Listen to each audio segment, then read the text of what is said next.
जय राधा माधव जय कुंज बिहारी। जय राधा माधव जय कुंज बिहारी। जय गोपी जन वल्लभ जय गिरिधारी। जय गोपी जन वल्लभ जय गिरिधारी। हरे कृष्ण माता जी। जय राधा माधव जय कुंज बिहारी। यशोदानंदन व्रज जन रंजन। यशोदानंदन व्रज जन रंजन। यमुना तीर वनचारी। यमुना तीर वनचारी। जय राधा माधव जय कुंज बिहारी। जय राधा माधव जय कुंज बिहारी। हरे कृष्णा कृष्णा कृष्णा हरे हरे। हरे राम राम राम राम हरे हरे। हरे कृष्णा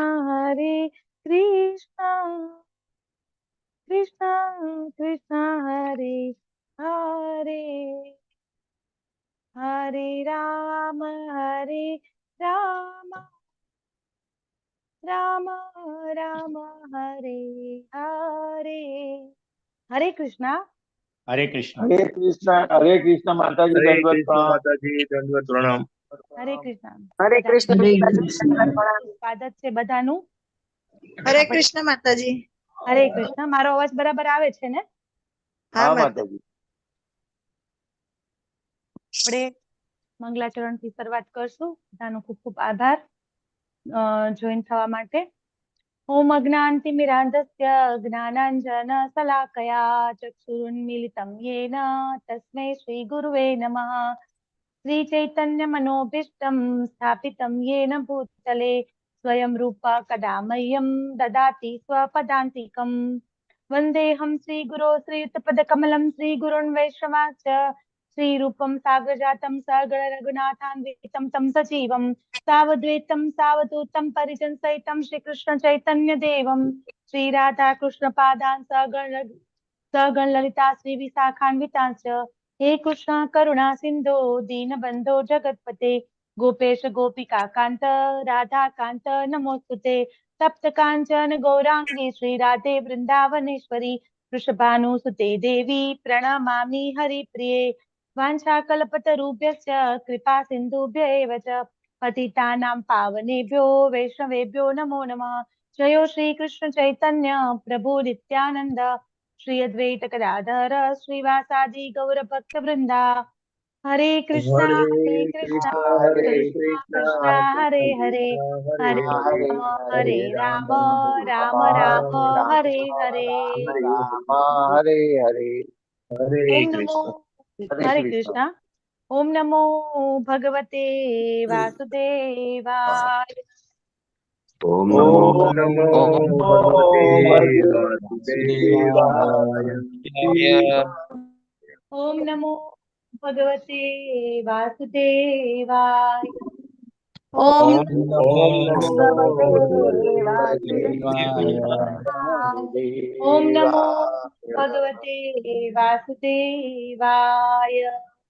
ओम ओम नमो ओम नमो नमो भगवते भगवते वासुदेवाय। देवाय।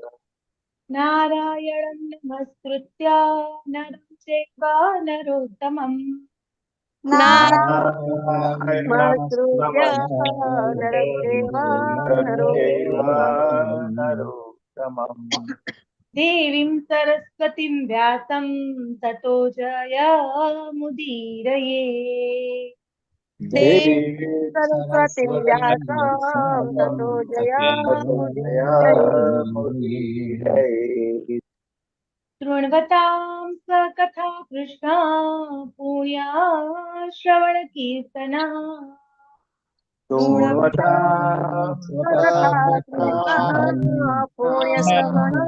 શ્રવણ કીર્તના વિધિયંતસ્તોય ભદ્રાણી વિતુનોતિ સુરીસતા.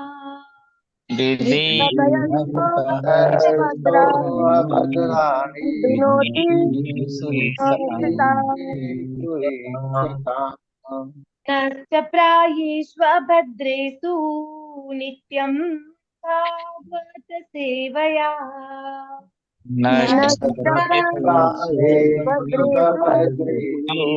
ભાગવતી સેવયા ભગવતી ઉત્તમ શ્લોકે ભક્તિર્ભવતિ નૈષ્ઠિકી.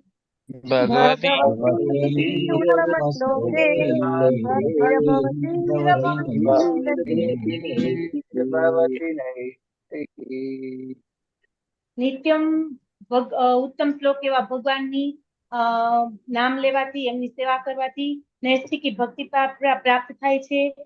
સમૂળગું અકલ્યાણ દૂર થાય છે, બધું દૂર થાય છે. અભદ્ર અકલ્યાણ સમૂળગું દૂર થાય છે. હરે કૃષ્ણ. હરે કૃષ્ણ અમરીશ પ્રભુજી. આજના જે જપયજ્ઞમાં હરે કૃષ્ણ.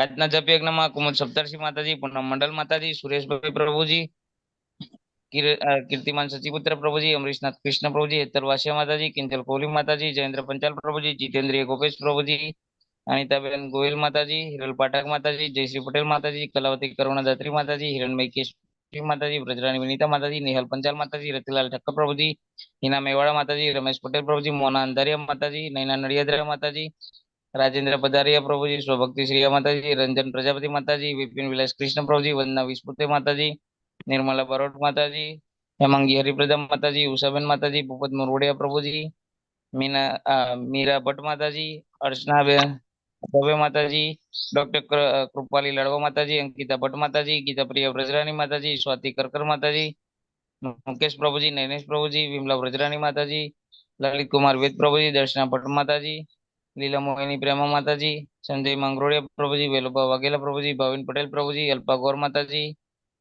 કલ્પેશ પરમાર પ્રભુજી, અમલારૂપિણી રાધા માતાજી, હરિણી કાકેરી માતાજી, મીનાબેન રાવલ માતાજી, નૈના માતાજી, કૌશિકા માતાજી, દીપેશ્વરી પ્રેમા માતાજી, ચંદ્રિકા પરમાર માતાજી, કૃષ્ણકુમાર ગુપ્તા પ્રભુજી, ડિમ્પલ પંચાલ માતાજી, શશી ઉદેશી માતાજી, હર્ષદા વિસ્પુતે માતાજી,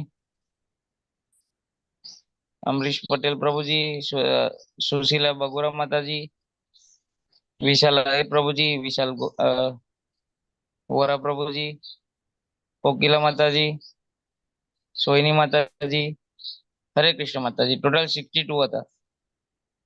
હરિ બોલ, હરિ બોલ. બધાનો ખૂબ ખૂબ ધન્યવાદ જપ યજ્ઞમાં જોડાવા માટે. એ પણ ખૂબ જ જરૂરી છે જપ યજ્ઞમાં જોડાવું. આપણા દિવસની શરૂઆત બહુ સારી રીતે થતી હોય છે. મંગલા આરતી, પછી જપ યજ્ઞમાં જોડાઈએ છીએ, પછી આ ભાગવતમનો આપણો ક્લાસ હોય છે. હરે કૃષ્ણ. આજે આપણે શ્લોક નંબર સ્કંદ 2 અધ્યાય 2 અને શ્લોક નંબર છે 9. આપણે એમાં આગળ જોશું. આ શ્લોક છે આમ તો જે 8 નંબરનો શ્લોક છે એને સાથે કન્ટિન્યુઅસ જ છે. કે એમાં આપણને કાલે આપણે જોયું કે ચતુર્ભુજ ભગવાનનું સ્વરૂપ નું જે છે એનું વર્ણન કરવામાં આવ્યું હતું. એટલે આપણે જોઈએ આગળ શું આવે છે આમાં. એકવાર હું રિસાઇટ કરીશ, પછી 3 પ્રભુજી અને 3 માતાજી, પછી ભલે ગમે એટલા બોલી શકે એવું નથી. 3 વાર હું પેલા બોલાવી લો, પછી પ્રભુજી જેને લેવું હોય અને જે માતાજીને લેવું હોય. અને આજનો શ્લોક તો હું ખાસ કહીશ કે બધા લેજો, કેમ કે આજે આ ભગવાનના અંગોનું વર્ણન છે. એટલું સરસ શ્લોક છે આ, બહુ જ સરસ છે. મને તો ખૂબ જ ગમ્યો છે આ શ્લોક. અને ભગવાનનું જે સ્વરૂપ છે, આપણે જે ભગવાનનું સ્વરૂપ જોતા હોય છે, ભગવાનના સ્વરૂપનું વર્ણન છે આમાં. તમને જો પાછળ દેખાતું હોય તો પાછળ ભગવાનના ચતુર્ભુજ સ્વરૂપ આપણને દેખાય છે. એટલે ભગવાનના જે સ્વરૂપ છે એનું વર્ણન આમાં કરવામાં આવ્યું છે. એટલે બને તો હું તો કહું કે બધા જેટલા હોય એટલા પાર્ટિસિપેટ આ શ્લોક બોલવાની ટ્રાય કરજો. એટલો બધો અઘરો નથી. હું તમને એકવાર રિસેટ કરીને બોલું છું, 3 વાર આપણે કરશું એટલે બધાને લગભગ તો આવડી જ જશે, કેમ કે હવે બધા આપણે એમાં પારંગત થઈ જ ગયા છીએ શ્લોક બોલવામાં. પ્રસન્ન વક્त्रं નલિનાયતે ક્ષણં કદંબ કિંજલ કપિસંગવાસસં લસન મહારત્ન હિરણ્મયાંગદં સ્ફુરન મહારત્ન કિરીટ કુંડલમ. હવે હું એકવાર કરીશ પછી તમે રિપીટ કરજો. પ્રસન્ન વક્त्रं નલિનાયતે ક્ષણં કદંબ કિંજલ કપિસંગવાસસં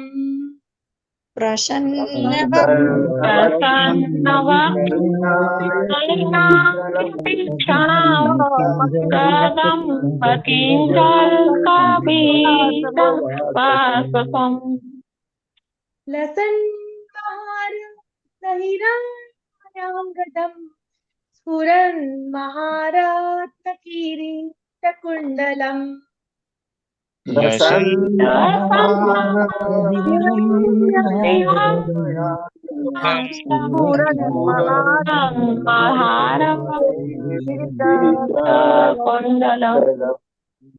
પ્રસન્ન વક્त्रं નલિનાયતે કદંબ કિંજલ કપિસંગવાસસં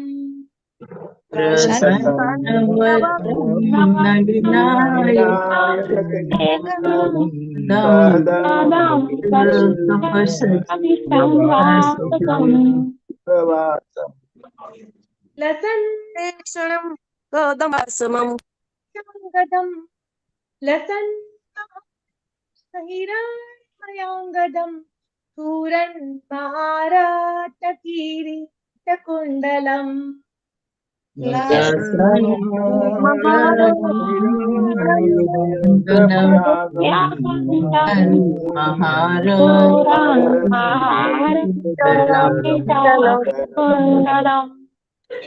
પ્રસન્ન વક્त्रं નલિનાયતે ક્ષણં કદંબ કિંજલ કપિસંગવાસસં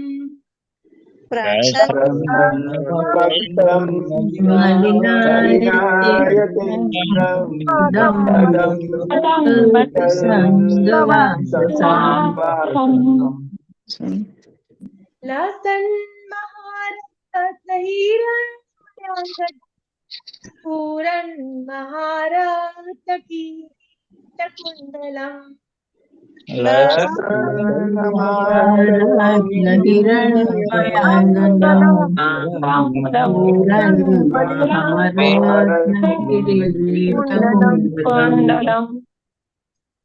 આ શ્લોક આપણે તમે એનું જયારે અનુવાદ હમણાં સાંભળશો ને ત્યારે તમને થશે કેટલો સરસ શ્લોક છે. આમ આપણે વાંચીએ છીએ ને ત્યારે આપણે એમ એકદમ કેમ કેવાય, આપણે આમ રૂવાટા આપણે ઉભા થશે એવો સરસ શ્લોક છે આ. હવે આમાં તમને જો કહું ને તો પ્રસન્ન વક્त्रं ઈ તો એક પેલી તો બરાબર જ છે. કદંબ કિંજલ્ક પિસંગવાસસં લસન મહારત્ન હિરણ્મયાંગદમ સ્ફુરન મહારત્ન કિરીટ કુંડલમ. એટલે આ રીતે તમે બોલશો ને એટલે વ્યવસ્થિત એકદમ આવડી જશે. પ્રભુજી લઈ શકે છે હવે. પ્રસન્ન વક્त्रं નલિનાયતે ક્ષણં કદંબ કિંજ કપિસંગવાસસં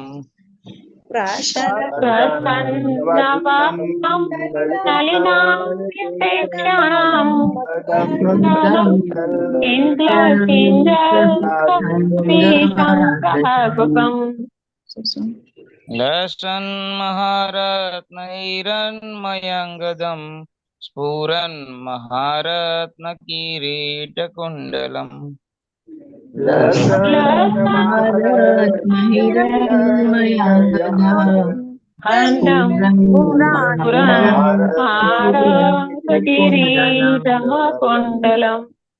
પ્રસન્ન વક્त्रं નલિનાયતે ક્ષણં कदम्ब किंजल कपिसंगवाससं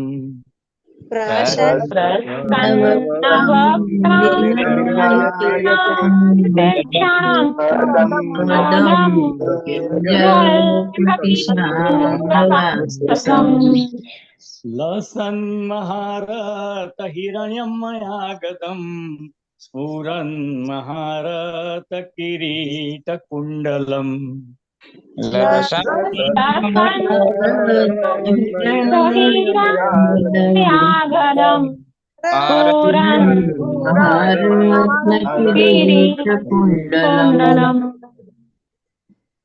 प्रसन्नवक्त्रं ललिनायते क्षणं कदम्ब किञ्जल कपिसङ्गवाससम्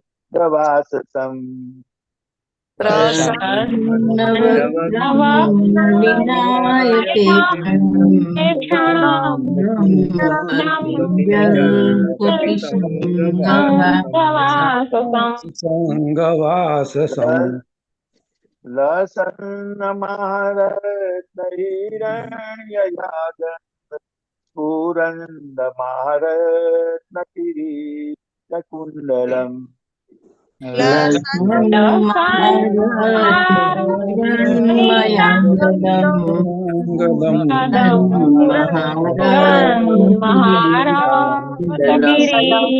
कुण्डलम् प्रसानवक्त्रं नलिनायते क्षणं कदम्ब किञ्जल्कपिसङ्गवाससम्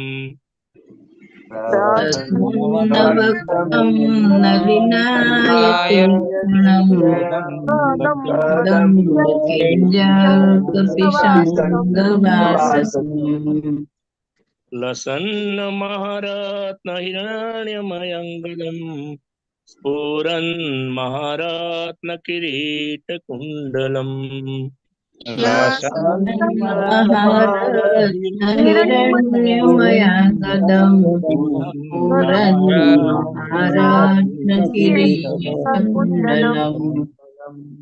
प्रसन्नवक्त्रं नलिनायते क्षणं कदम्ब किञ्जल्कपिशङ्गवाससं प्रसन्नवक्त्रं नलिनायते क्षणं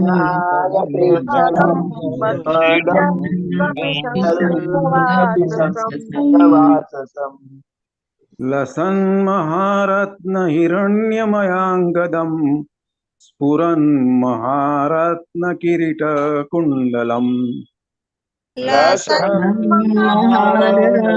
हिरण्मयाङ्गदं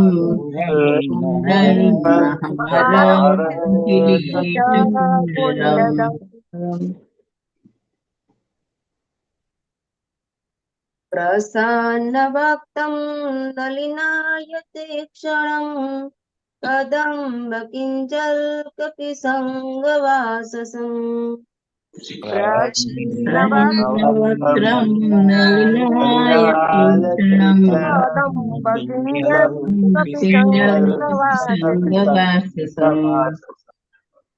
लसन्महारत्नहिरण्यमयगन्धं स्फुरन्महारत्नकिरीटकुण्डलम् महारत्नहिरण्मयाङ्गदं स्फुरन्महारत्नकिरीटकुण्डलम् प्रसन्नवक्त्रं नलिनायते क्षणं कदम्ब किञ्जल्कपिसङ्गवाससम्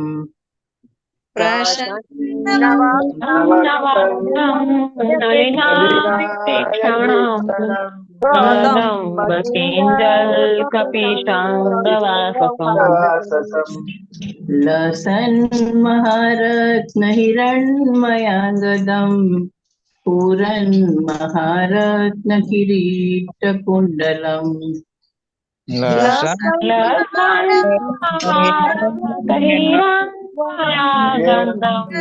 स्फुरन्महारत्नकिरीटकुण्डलम् प्रसन्नवक्त्रं नलिनायतीक्ष्णं कादम्बकिञ्जल्कपिशङ्गवाससम् प्रसन्नवक्त्रं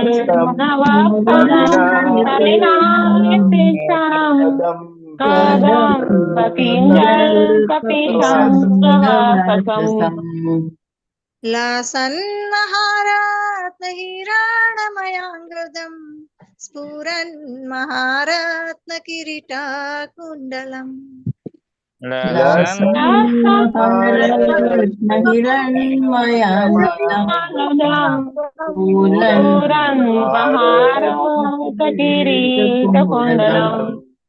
प्रसन्नवक्त्रं नलिनायतेक्षणं कदम्बकिञ्जल्कपिशङ्गवाससम्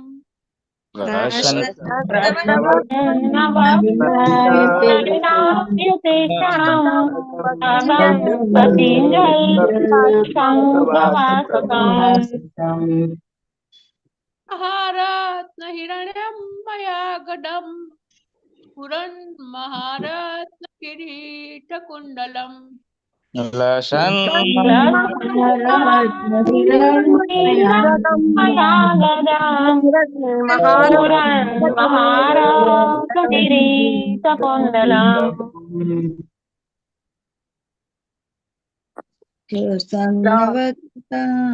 नलिनायते क्षणं कदम्बकिञ्जलं पिशङ्गवाससम्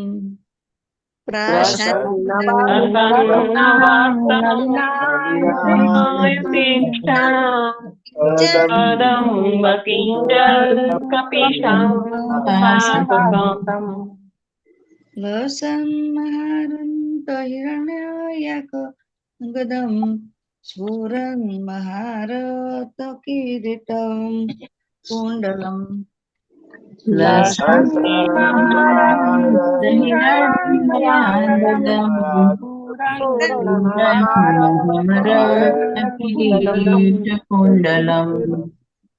प्रसन्नवक्त्रं नलिनायते बोलो माताजी कृष्ण પછી माताजी હા બોલી લ્યો પછી બોલો प्रसन्नवक्त्रं नलिनायते क्षणं कदम्बकिञ्जल्कपिशङ्गवाससम्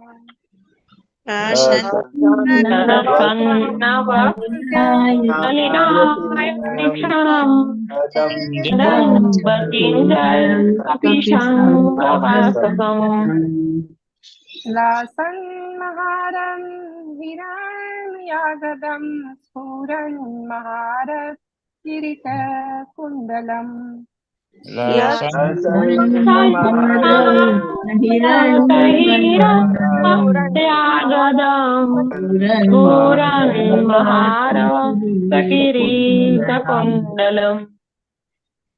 प्रसन्नवक्त्रं नलिनायते क्षणं कदम्बकिञ्जल्कपिशङ्गवाससम्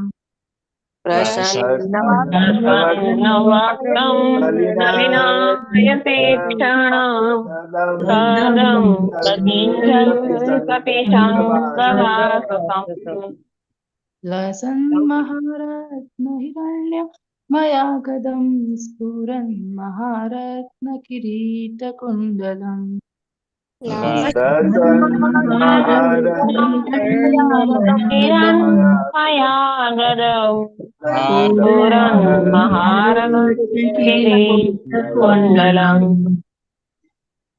प्रसन्नवक्त्रं बलिनायते क्षणं कदम्बकिञ्जल्कपिशङ्गवाससम्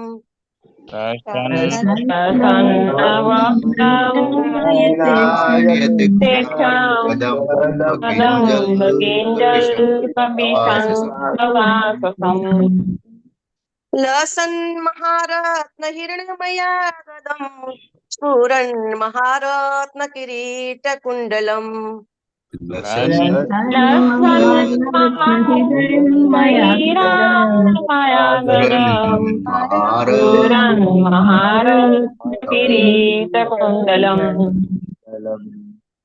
प्रसन्नवक्त्रं नलिनायते क्षणं कदम्ब किञ्जल कपिशङ्गवाससम्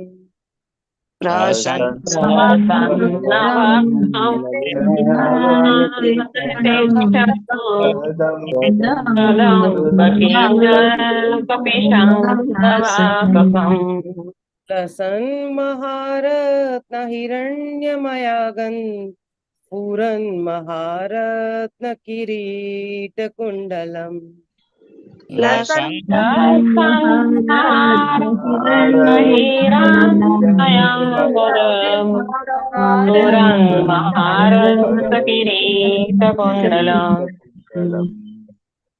प्रसन्नवक्त्रं नलिनायते क्षणं कदम्बकिञ्जल्कपिशङ्गवाससम्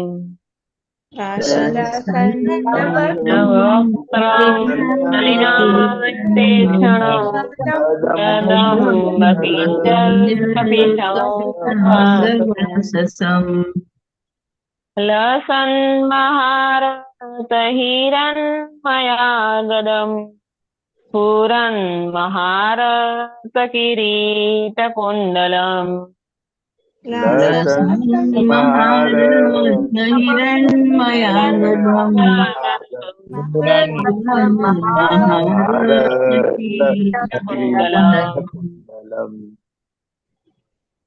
હરે કૃષ્ણ માતાજી. હરે કૃષ્ણ. આપણે ત્રીજી લાઈનમાં માતાજી છે ને લસત સંઘ એ છે, આપણે ન પ્રોનાઉન્સ કરીએ છીએ પણ એકચ્યુઅલી તો છે લસત કુંડલમ. આપણે નહીં કહેતા લટકતા. હા પણ પ્રભુજી એ જે જોઈન્ટ કર્યા છે ને શબ્દ જે એટલે ઈ લસન કરી નાખ્યું છે, લસન મહારત્ન. એકચ્યુઅલી બુકમાં એવી રીતે છે અડધો લસન. ત જેવું પણ દેખાય છે, અડધો ત હોય ને એવું પણ દેખાય. હા પ્રભુજી આપણે બુક છે ને બુકમાં પણ લસન જ છે. હા, એ બુકમાં પણ એવું છે, પણ આનો જે અનુવાદ છે ને એમાં લસત લખ્યું છે અનુવાદમાં. જી પ્રભુજી પણ ખબર નહીં, હવે તો આપણે જોઈ લેશું. પણ ત્યારે હા, જે એ તો શબ્દને મારા ધ્યાનમાં ગયું. હા, જી લસત લખ્યું છે અનુવાદમાં પણ, અરે શબ્દાર્થમાં પણ લસત લખ્યું છે શબ્દાર્થમાં. જી હરે કૃષ્ણ. હા હરે કૃષ્ણ.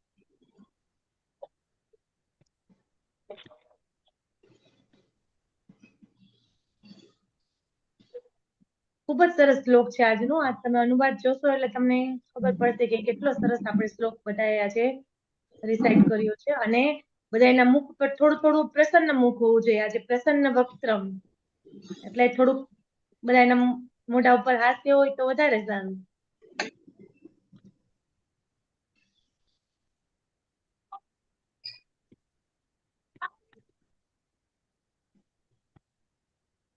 પ્રભુજી દેખાય છે મારી સ્ક્રીન? હા માતાજી. હા માતાજી. હા દેખાય. તો આપણે હવે આના શબ્દાર્થ લેશું. પ્રસન્ન, પ્રસન્નતા વ્યક્ત કરવું.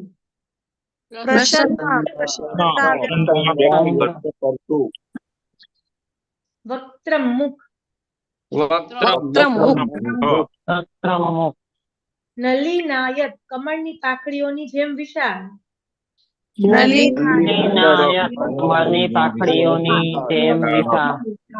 તીક્ષ્ણમ, આંખો. કદંબ પુષ્પ. કિંજલક, કેસર. પીસંગ, પીળા. વાસસમ, વસ્ત્રો. લસત, લટકતા. મહારત્ન, બહુમૂલ્ય રત્નો. હિરણ્યમયે, સોનાના બનેલા.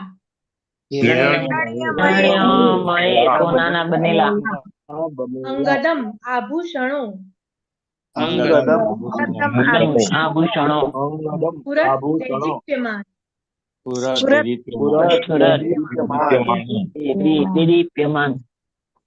મહારત્ન, બહુમૂલ્ય રત્નો.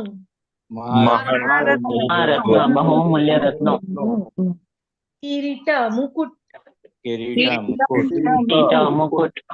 મુકુટ કુંડલમ કુંડળો.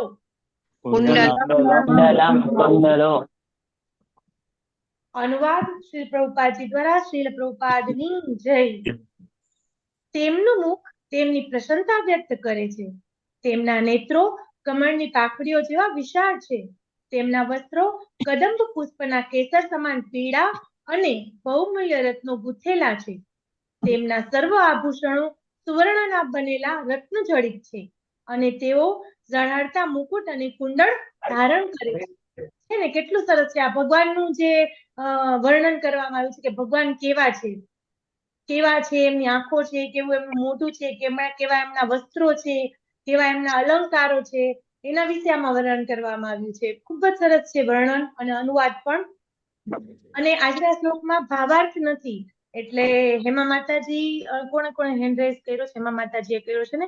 તમારે માતાજી એકવાર અનુવાદ બોલવો હોય તો બોલી શકો છો તમે, કેમ કે એમાં ભાવાર્થ નથી આજનો. તમે પાછું એકવાર અનુવાદ બોલી શકો છો. હા, હરે કૃષ્ણ માતાજી. શ્રી શિલા પ્રભુપાદ ની જય. અનુવાદ. તેમનું મુખ તેમની પ્રસન્નતા વ્યક્ત કરે છે. તેમના નેત્રો કમળની પાંખડીઓ જેવા વિશાળ છે. તેમના વસ્ત્રો કદમ પુષ્પના કેસર સમાન પીળા અને બહુમૂલ્ય રત્નો ગૂંથેલા છે. તેમના સર્વ આભૂષણો સુવર્ણના બનેલા રત્નજડિત છે અને તેઓ ઝળહળતા મુકુટ અને કુંડળ ધારણ કરે છે. હરે કૃષ્ણ માતા. હરે કૃષ્ણ, હરે કૃષ્ણ. ખૂબ ધન્યવાદ માતાજી તમારો. હવે આજનો શ્લોક આપણે આગળ જોશું કે કેવી રીતે ભગવાને વર્ણન કર્યું છે. આજે ભાવાર્થ તો પ્રભુપાદે નથી આપ્યું, પણ તોય હું તમને મારી રીતે સમજાવવાની કોશિશ કરીશ આજે કે આપણે આ શ્લોકમાં કેવી રીતે સમજી શકીએ છીએ આ શ્લોકને આપણે. હરે કૃષ્ણ. મારો અવાજ બરાબર આવે છે ને? હા માતાજી આવે છે. માતાજી. ઠીક છે. હવે આપણે શ્રીમદ ભાગવતમ રોજ આપણે વાંચીએ છીએ, બરાબર છે? હવે કોઈને ખબર છે કે આમાં કેટલા શ્લોક છે શ્રીમદ ભાગવતમમાં? 18,000 શ્લોક છે. અને એમાં અધ્યાય કેટલા છે એ ખબર છે? 18,000 શ્લોક છે, બરાબર. પણ 12 સ્કંદ છે, એમાં અધ્યાય કેટલા છે? 337 ખંડ 12 છે. 335 છે. હા, 335 અધ્યાયો છે એમાં અને 12 સ્કંદ છે. હવે આપણે જાણીએ છીએ કે શાસ્ત્રોનો બધો સાર છે ને એ શ્રીમદ ભાગવતમ છે. હવે ભગવાન વેદવ્યાસજી છે, એમણે શ્રીમદ ભાગવતમ લખ્યું ને પછી એમણે કલમ મૂકી દીધી. જે કલમ હતી ને એ મૂકી દીધી કે હવે મારે કાંઈ પણ લખવાની જરૂર નથી, કેમ કે બધા જ ગ્રંથોનો, ઉપનિષદોનો બધો સાર મેં આમાં આપી દીધો છે. આમાં બધું જ આવી ગયું છે. આમાં હવે મારે આગળ કાંઈ જ લખવાની જરૂર નથી. એટલે ભગવાન વેદવ્યાસજી કલમ મૂકી દીધી, બરાબર છે. અને કીધું કે આ બીજું મારે કાંઈ લખવાની જરૂર નથી. અને આપણે ખબર છે કે ભાગવતમ અને શ્રી કૃષ્ણ ભગવાન, પૂર્ણ પુરુષોત્તમ ભગવાન શ્રી કૃષ્ણની વચ્ચે કોઈ પણ અંતર નથી. આપણે ભાગવતમ જયારે વાંચીએ છીએ ત્યારે ભગવાન પોતે જાણે હાજર હોય, ભગવાન પોતે સાક્ષાત છે એવું આપણને શાસ્ત્રોએ કીધું છે કે ભાગવતમ છે એ પોતે ભગવાન શ્રી કૃષ્ણ છે. હવે શ્રીમદ અને આપણે જોઈએ ને તો શ્રીમદ ભાગવતમ આપણે ભગવાનનું જે આપણે સ્વરૂપ આપણે જોઈએ, હમણાં જ આપણે શ્લોકમાં પાછળ સ્વરૂપ હતું ચતુર્ભુજ સ્વરૂપ, તો આપણે જોઈએ તો ભાગવતમના જે પહેલા 2 સ્કંદ છે ને એ ભગવાનના ચરણ કમળ છે. પહેલા 2 સ્કંદ, પહેલો અને બીજો સ્કંદ ભગવાનના ચરણ કમળ છે. પછી જે ત્રીજો અને ચોથો સ્કંદ છે એ ભગવાનની જાંઘો છે. ભગવાનની 2 જાંઘો છે, ત્રીજો અને ચોથો સ્કંદ. પછી જે 5મો સ્કંદ આવે છે એ ભગવાનની નાભી છે. આ છે ને યાદ રાખવા જેવું છે. એટલે આપણને ખબર પડે કે આપણે ક્યાં ભગવાનના અંગોના વર્ણન ક્યાં સ્કંદ ઉપર છીએ, કઈ રીતે છીએ. 5મો સ્કંદ છે એ ભગવાનની નાભી છે, ભગવાનનું ઉદર છે. પછી આગળ આવે છે 6થો સ્કંદ. 6થો સ્કંદ છે એ ભગવાનનું વક્ષસ્થળ છે, ભગવાનની છાતી છે. અને જે 7મો અને 8મો સ્કંદ છે એ ભગવાનની ભુજાઓ છે, ભગવાનના 2 હાથ છે. 7મો અને 8મો સ્કંદ. પછી 9મો સ્કંદ છે ભગવાનની ગ્રીવા છે, ભગવાનનું ગળું છે. પછી ભગવાનનું ગળું છે. અને 10મો સ્કંદ જે આપણે કહીએ છીએ 10મો સ્કંદ બહુ જ સીધો ન વાંચવો જોઈએ, એ ભગવાનનું મુખ કમળ છે. આપણે જે જોઈએ કે આપણે મુખ કમળ સુધી પેલા કેમ ન પહોંચાય, આપણે મંદિરમાં ઈશ્વરના મંદિરમાં શું છે કે આપણે ચરણ કમળથી શરૂ કરીને ભગવાનના દર્શન કરવા જોઈએ. એટલે સીધા 10મા સ્કંદ ઉપર પહોંચવું શા માટે ન જોઈએ કે 10મો સ્કંદ છે ભગવાનનું મુખ કમળ છે, ભગવાનનું મુખારવિંદ છે. એટલે આપણે સીધું 10મો સ્કંદ ન વાંચવો જોઈએ. 10મો સ્કંદ એ ભગવાનનું મુખારવિંદ છે. પછી 11મો સ્કંદ છે એ ભગવાનનું લલાટ છે. લલાટ આપણે કપાળ કહીએ ને, ભગવાનનું કપાળ છે. અને 12મો સ્કંદ જે છે એ ભગવાનનું શીશ છે. એટલે આવી રીતે આપણે જોઈએ તો ભગવાનનું આખું સ્વરૂપ છે. આ જે ભાગવતમ છે એ ભગવાનનું સ્વરૂપ છે આખું. એટલે આ તમને જાણકારી હોવી જરૂરી છે કે આપણે કયા સ્કંદમાં છીએ. તો આપણે અત્યારે આપણે જે બીજા સ્કંદમાં છીએ, પહેલો સ્કંદ આપણે પૂર્ણ કર્યો, તો આપણે હવે બીજા સ્કંદમાં છીએ. તો બીજો સ્કંદ એ ભગવાનનું ચરણ કમળ છે. એટલે ભગવાનનું મારે તો મેં પહેલો સ્કંદ બહુ પહેલા વાંચી લીધેલો છે. અને ફરીથી મને એમ થાય કે પેલા 2 સ્કંદ આપણે વ્યવસ્થિત થઈ જાય ને એટલે ભગવાનના ચરણ કમળ આપણે સરખી રીતે સમજી લઈએ. એટલે બહુ જ જરૂરી છે. વાંધો ન થાય પણ મારે ચાલુ છે આમાં.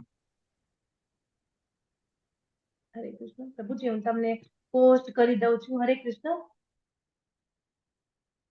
હરે કૃષ્ણ.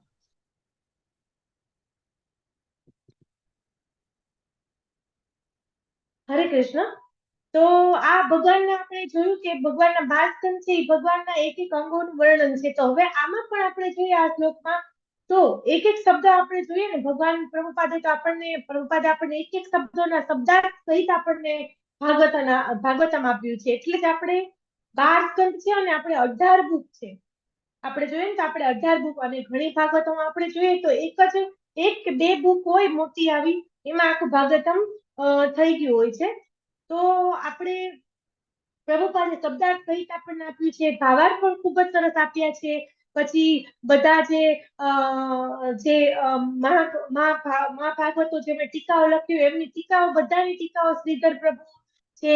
પછી ઘણા બધા એવા પ્રભુજી મહાભાગવતો છે એમની ટીકાઓ પ્રભુપાદે વાંચી અને એમાંથી સાર કાઢીને પ્રભુપાદે આપણને આ સરસ મજાની ભાગવતમની બુક આપી છે. એટલે આપણે ભાગવતમના 12 સ્કંદો કેવી રીતે છે એ આપણે જાણવું ખૂબ જરૂરી છે. એટલે મેં તમને આ જાણકારી આપ્યા છે કે આ કેમ આપણે જાણકારી જરૂરી છે. હવે પ્રસન્ન વક્ત્રમ, પહેલો શબ્દ આપણે જોઈએ તો પ્રસન્ન વક્ત્રમ. પ્રસન્ન વક્ત્રમનો અર્થ શું થાય છે? પ્રસન્નતા વ્યક્ત કરતું મુખ. તો આપણે જોઈએ તો ભગવાન કાયમ સ્માઇલ, એમના મુખ ઉપર એક જાતનું સ્માઇલ જ હોય, પ્રસન્ન હોય. ભગવાનને ક્યારે તમે ઉદાસ જોયા? ક્યાંય પણ તમે કોઈ પણ મૂર્તિ જોશો, ઇવન ઇસ્કોન સિવાય પણ તમે બારે પણ કોઈ પણ રાધાકૃષ્ણની મૂર્તિ જોશો કે રાધાકૃષ્ણનું પિક્ચર જોશો, અર્ચા વિગ્રહ કોઈ પણ જોશો તો ભગવાન એકદમ આનંદિત હોય છે, એકદમ પ્રસન્ન હોય છે. અને એમના મુખ ઉપર એક સરસ મજાનું હાસ્ય, એક સરસ મજાનું સ્મિત હોય છે. ભગવાનનું સ્મિત વાળું મુખારવિંદ. ભગવાન આપણને કેમ છે? ભગવાન આપણને દેવા માટે ઉત્સુક છે. ભગવાન એમ કહે છે કે તમે મારી પાસે માંગો, હું તમને દેવા માટે ઉત્સુક છું, હું તમને અહીંથી લઈ જવા માટે ઉત્સુક છું. એટલા માટે ભગવાન હાસ્ય કરે છે. ભગવાન એટલે સુખી છે એકદમ, તેમના મુખ પર સ્મિત છે. અને આપણે જોઈએ તો ભૌતિક જીવનમાં પણ આપણે કોઈને આપીએ ત્યારે આપણા મોઢા ઉપર સ્મિત હોય છે. આપણને અંદરનો એક જાતનો આનંદ હોય છે કે આપણે ભલે નાની વસ્તુ કોઈ પણ આપી કે મોટી વસ્તુ આપી, પણ આપણા મુખ ઉપર એક આનંદ હોય છે. આપણને એકદમ આનંદિત હોઈએ છીએ. આપણે પ્રસન્ન, ભગવાન દેવા માટે બેઠા છે એટલે ભગવાનના મુખ પર તો કાયમી પ્રસન્નતા છે કે આ બધું ભગવાનનું જ જીતેલું છે. ભગવાનનું જ આપણે જીતેલું આપણે વાપરીએ. આપણે આપણું મારું કરીએ છીએ પણ આપણું કઈ છે જ નહીં. આપણે એમ કહીએ કે આપણે આપણા છોકરાને મોટા કરીએ છીએ, આપણે આમ કરીએ છીએ, આપણે કમાઈએ છીએ, પણ ભગવાને આપણને દીધું છે ત્યારે આપણી પાસે આવ્યું છે.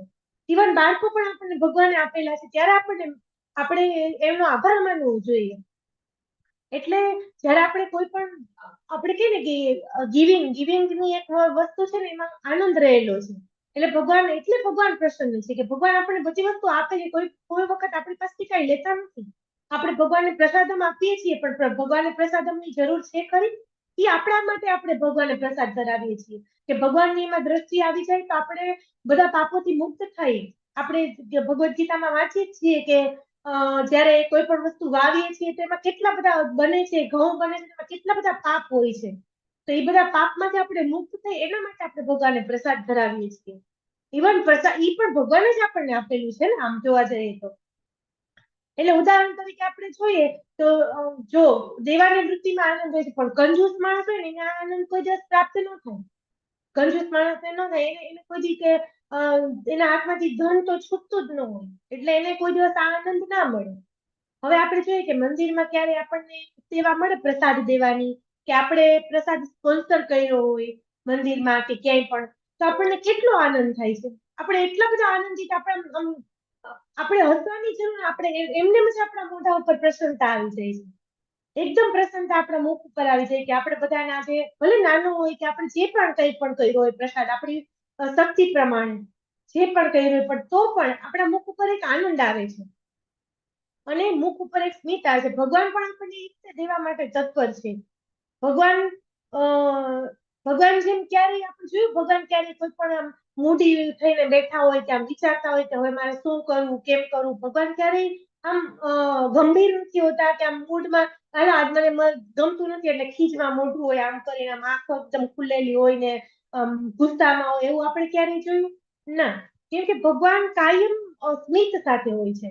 અને આપણે જોઈએ તો ભગવાન આપણે તો ઘણી વાર આપણે ટેન્શનમાં હોઈએ ને, તો ઘણી વાર આપણે ટેન્શન હોય તો આપણે ઘણી વાર મોઢું ચડાવીને બેઠા હોય, કોઈની સાથે આપણે વાદ વિવાદ થયા હોય, કોઈ ટેન્શન હોય કે હાલો પૈસાનું ટેન્શન છે, કે કોઈ પણ છોકરાઓનું ટેન્શન હોય, કે કોઈ પણ ઇવન પતિનું ટેન્શન હોય, પત્નીનું ટેન્શન હોય, તો આપણા મોઢા ઉપર એક જાતનું આમ ખબર પડી જાય. તમે કે ને કે બોડી લેંગ્વેજ, આપણે બોડી લેંગ્વેજ એને શબ્દ આપી શકીએ કે બોડી લેંગ્વેજ ઉપરથી કોઈ પણ માણસને આપણે ઓળખી શકીએ કે આજે પ્રસન્ન છે કે દુઃખી છે.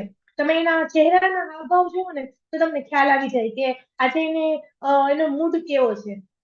ઘણા અનુભવ હશે કે જોબ હોય, તેમના બોસ હોય, તો એમના બોસના ચહેરા ઉપરથી ખબર પડી જાય કે આજે બોસને આપણે રજા લેવી છે, તો આપણે કેવું કે ના કેવું.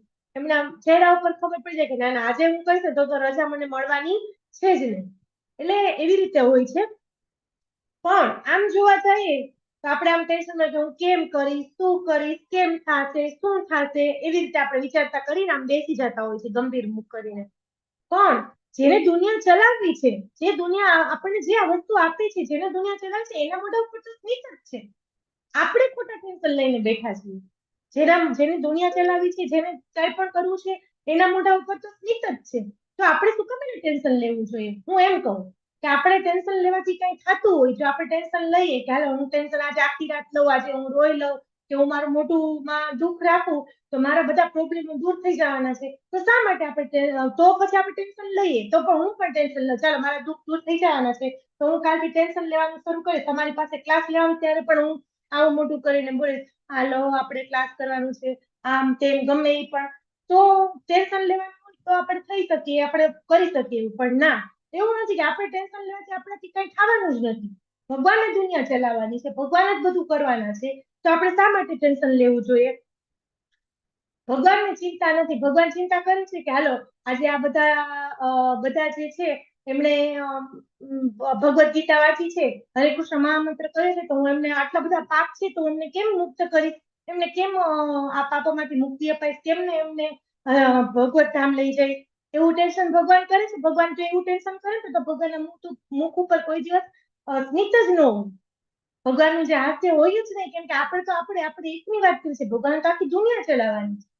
આપણે તો ખાલી મનુષ્યની વાત કરીએ છીએ. મનુષ્ય સિવાય પણ કેટલા જીવ છે, બધા જીવોનું ભગવાન ભરણ પોષણ કરે છે. ભગવાન બધાનું જે પ્રગતિ કરે છે કે તમે આગળ વધો ભક્તિમાં.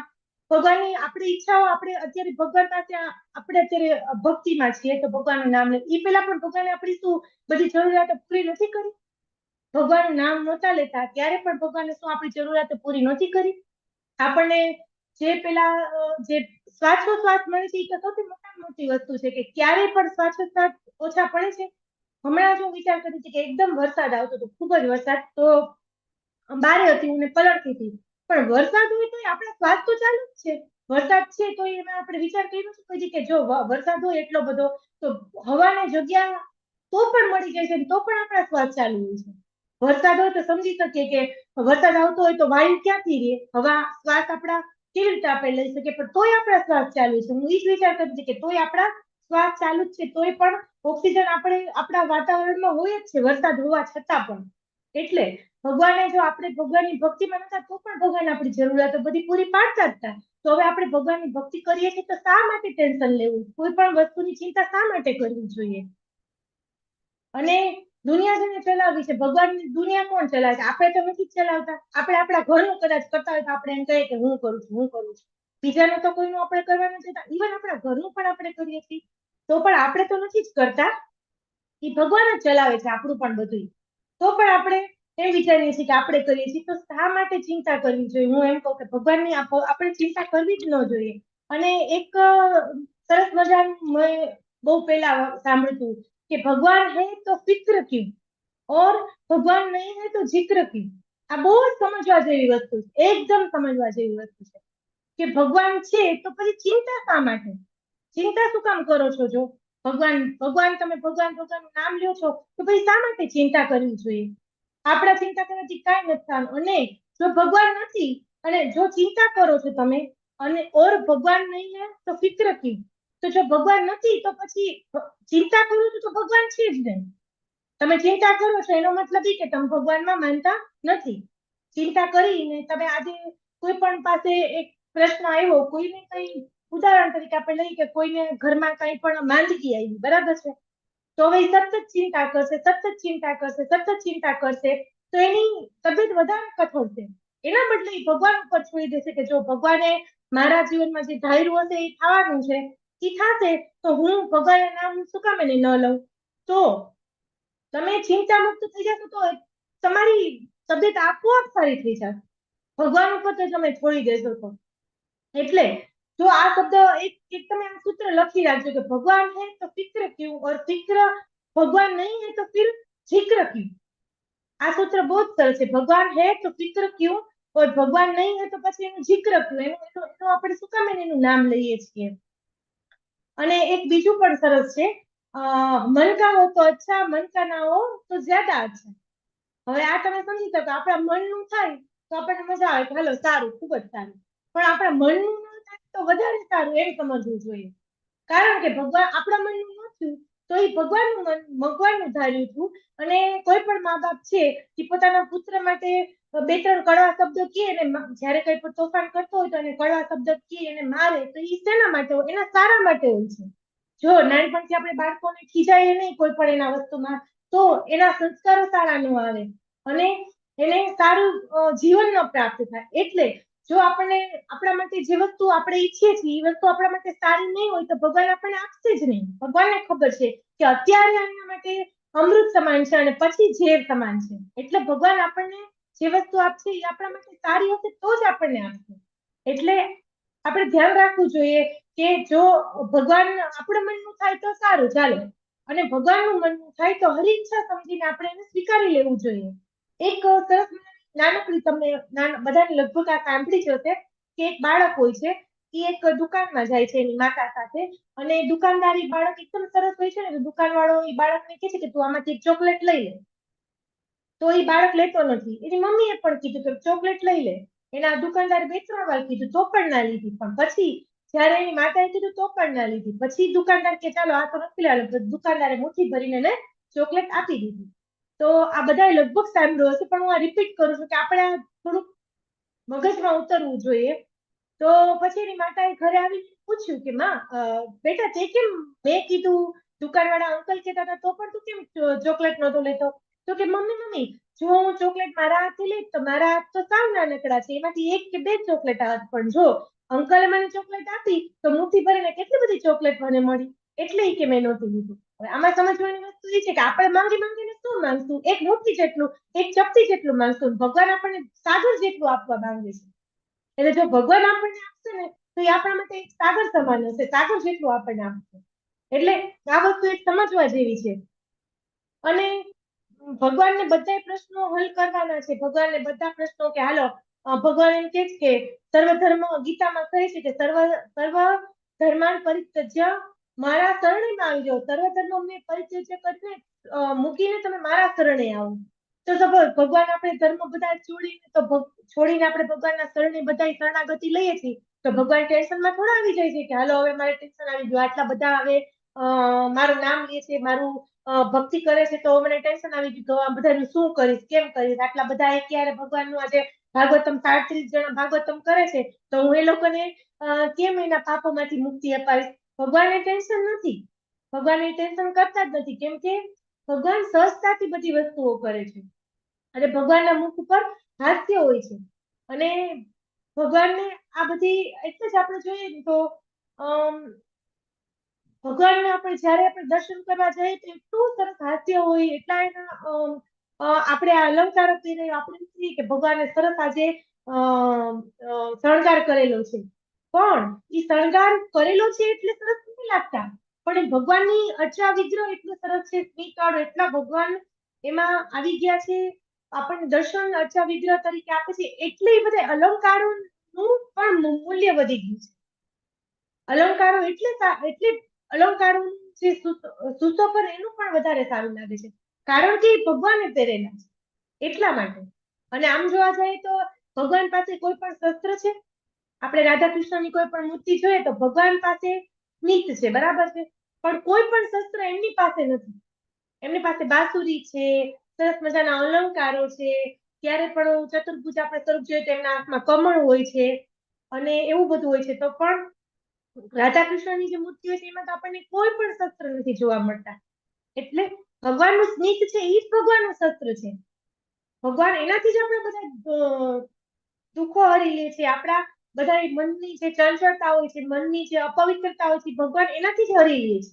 આપણા જે કહેવાય ને તાપ, જે આપણા ત્રણ જાતના જે ઓલા તાપ છે ને એ બધા ભગવાન હરી લે છે એના સ્મિતથી. ભગવાનને એકલી શસ્ત્રની જરૂર નથી, ભગવાનનું મુખ કમળ, ભગવાનનું સ્મિત જ એનું શસ્ત્ર છે. હવે આગળ આપણે જો વર્ણન જોઈએ તો નલિનાયત ઈક્ષણમ એટલે કમળની પાંખડીઓ જેવી એમની આંખો છે.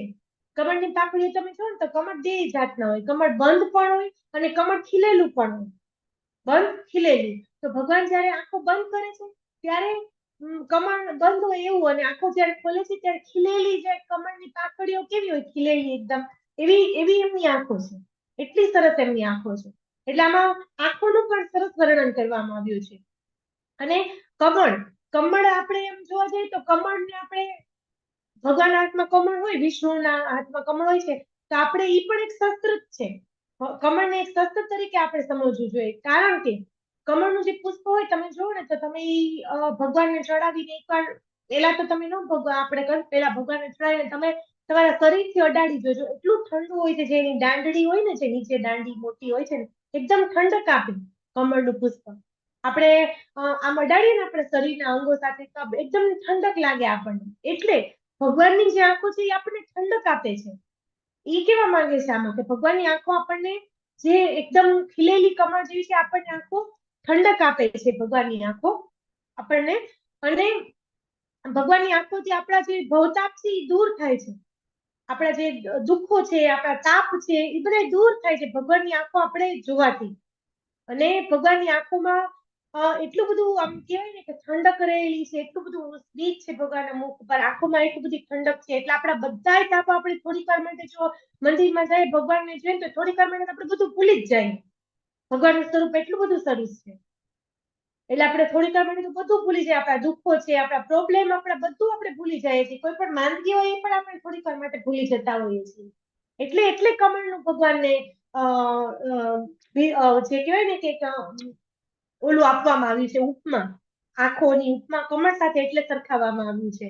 પછી આગળ છે કે કમળની વાત આવી છે તો આપણને એક સરસ મજાનું હું તમને બોલીશ, તમને બધા મને કહેજો કે આ કોનો શ્લોક છે.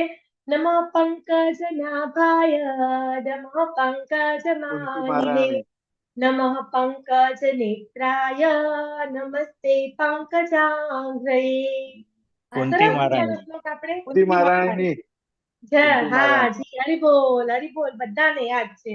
આ સરસ મજાનો શ્લોક છે. એમાં પણ કુંતી મહારાણી કમળ સાથે જ ભગવાનની સરખામણી કરે છે કે ભગવાનની નાભી પંકજ છે, કમળ સમાન છે. ભગવાન કમળની જે માળા પહેરે છે ગળામાં, પંકજ માલીને પંકજ નેત્રાયમાં આપણે જોયું એમ નેત્ર ભગવાનના કમળ જેવા છે.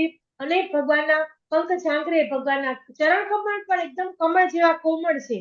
એટલે આ શ્લોક મને અત્યારે એટલે એકદમ યાદ આવ્યો કે આપણે આ શ્લોક આપણે આગળ સમજી ચૂક્યા છીએ કુંતી મહારાણીના શ્લોકમાં. કુંતી મહારાણીની સ્તુતિમાં આપણે આ શ્લોક સમજી ચૂક્યા છીએ. એટલે જે કમળ છે એ મનોહર, આ ભગવાનની આંખો મનોહર કહેવામાં આવી છે કે આપણું મનની જે મલિનતા છે એ હરી લે છે ભગવાન. આપણા જે તાપો છે, આપણા જે શોક છે એ નષ્ટ કરે છે ભગવાનની આંખો. એટલે આમાં ઉપમા આપવામાં આવી છે કમળની. કેમ કે કમળ છે એ પણ ભૌતિક જીવનમાં જો આપણે કમળ જોઈએ તો એ પણ આપણને એકદમ ઠંડક આપે. કમળનું પુષ્પ છે એ આપણને ઠંડક આપે છે. અને હવે આગળ જો વર્ણન આપણે જોઈએ તો તેમના વસ્ત્રો કદમના પુષ્પ સમાન પીળા છે. કદમનું પુષ્પ કોઈ જોયું હોય તો કદમનું પુષ્પ હોય છે એકદમ ગોળ દડા જેવું હોય છે, બોલ જેવું, અને પીળા કલરનું, લાઈટ પીળા કલરનું હોય છે. એમાં આમ રોમ હોય છે, આમ દાંડી દાંડી દાંડી ગોળ ગોળ હોય છે. તમે ગૂગલ કરીને જોઈ લેજો, સરસ મજાનું કદમનું ફૂલ હોય છે. એના સાથે ભગવાનના વસ્ત્રોની સરખામણી કરવામાં આવી છે અને બહુમૂલ્ય રત્નો એમાં ગૂંથેલા હોય છે અને તેમના સર્વ આભૂષણો સુવર્ણ બનેલા રત્ન જડિત છે. હિરણ્યમયાંગદમ, એમના રત્નો જે બાજુબંધની વાત થાય છે આમાં, સરળતા, મુકુંડ, બાજુબંધ એ બધા હોય છે એ પણ સુવર્ણના બનેલા હોય છે. એટલે જાણે કેમ એમ કહેવામાં આવે છે કે ભગવાનના અંગો સુવર્ણના બનેલા છે, હિરણ્યમયી છે એમના અંગો, અને એમના મુકુટ છે એમાં રત્ન જડેલો છે. અને કુંડળ ધારણ, સરસ મજાના કુંડળ કાનમાં ધારણ કર્યા છે અને એમના મુકુટ ઉપર પણ એકદમ સરસ મજાના મણી છે, નંગો છે, બધા રત્નો જડેલા છે. એટલે ભગવાનનું આ બધું છે એ એમના શરીરનું, એમના વસ્ત્રોનું આમાં સરસ મજાનું વર્ણન કરવામાં આવ્યું છે. એટલે આમાં સમજા આપણે જોવા જઈએ તો ભગવાનના જે 64 ગુણોમાંથી આપણે જે કહીએ ને કે આ બધા ગુણોનું આપણે વર્ણન કરીએ ને તો આપણે આમ એમાં કહેવાય ને કે આમ ખોવાઈ જઈએ. આપણે સામે ભગવાનનું આમ આપણે આંખો બંધ કરીને પણ જો ભગવાનનું સ્વરૂપ જોઈએ ને તો આપણને, મને તો આમ જોવા જઈએ ને તો મને તો પીળા કલરના જયારે વસ્ત્રો ભગવાને પહેર્યા હોય ને, મને પોતાને પર્સનલી પીળા કલરની જયારે વસ્તુ પહેરવા ને ત્યારે ભગવાનને જોવા ખૂબ જ ગમે. આમ તો ગમતા જ હોય પણ જયારે પીળા કલરના વસ્ત્રો પહેરેલા હોય ને ત્યારે મને બહુ જ આનંદ આવે. મને પીળો કલર આમે ખૂબ જ ગમે, પણ પીળા કલરના વસ્ત્રોમાં તમે જો ભગવાનના દર્શન કરો તો તમને આમ ઓર આનંદ આવશે. હમણાં જ 2 દિવસ પહેલા આપણે ઈસ્કોન જે આપણે મેંગલુરુ છે એમાં ભગવાનના જે શણગાર હતો એ એકદમ બધો પીળા કલરનો હતો. તમને યાદ હોય તો 2 દી પહેલાનો જ હતો. તો બહુ જ સરસ આપણને આમ એકદમ જોવા ગમે. એટલે ભગવાનના આમ જોવા જઈએ તો પીળા કલરના વિષ્ણુ ભગવાનની આપણે કોઈ પણ પિક્ચર જોઈએ ને તો ઈ પીળા કલરના વસ્ત્રો સાથે જ હોય છે. હવે આજે આપણે ટાઈમ થઈ ગયો છે પણ મેં આમાં ભાવાર્થ નહોતો, પણ તો પણ મેં તમને મારી રીતે સમજાવવાની કોશિશ કરી છે. મારાથી કાંઈ પણ ભૂલચૂક થઈ હોય તો મને માફ કરજો. અને બધાનો ખૂબ ખૂબ આભાર મને ધ્યાનથી સાંભળવા માટે, કેમ કે આપણે 8 વાગી ગયા છે આજે અને આપણે આગળ પણ બીજો ક્લાસ છે ગીતાનો, એટલે એમાં પણ આપણે જોડાવાનું છે. વાંછાકલ્પતરુભ્યશ્ચ કૃપા સિંધુભ્યૈવ ચ પતિતાનાં પાવનેભ્યો વૈષ્ણવેભ્યો નમો નમઃ. અનંત કોટિ વૈષ્ણવવૃંદ કી જય, શિલા પ્રભુપાદ કી જય, ગ્રંથરાજ ગ્રંથરાજ શ્રીમદ ભાગવતમ કી જય, સદગુરુ સદગુરુ દેવકી દેવ જય. હરે કૃષ્ણ હરે કૃષ્ણ, હરે કૃષ્ણ, કૃષ્ણ કૃષ્ણ હરે હરે હરે, રામ, હરે રામ, હરે રામ, રામ રામ, હરે કૃષ્ણ, હરે કૃષ્ણ. બધા હરે કૃષ્ણ માતાજી, હરે કૃષ્ણ, હરે કૃષ્ણ. દંડવત પ્રણામ માતાજી. હરે કૃષ્ણ. હરે કૃષ્ણ માતાજી. માતાજી હરે પીળા વસ્ત્રો છે ને માતાજી, આપણે સૂર્યના કિરણ સમાન, આપણે ભીષ્મસ્તુતિમાં કીધું સૂર્યના જે કિરણ હોય ને એના સમાન વીજળી જેમ ચમકતી એવા ભગવાનના વસ્ત્રો છે પીળા કલરના. જી માતાજી. હા, પીળા સમાન એવા વસ્ત્રો છે હરે ભગવાન. કૃષ્ણ માતાજી, દંડવત પ્રણામ. હરે કૃષ્ણ. હરે કૃષ્ણ. પ્રણામ. હરે કૃષ્ણ. હરે કૃષ્ણ. હરે કૃષ્ણ.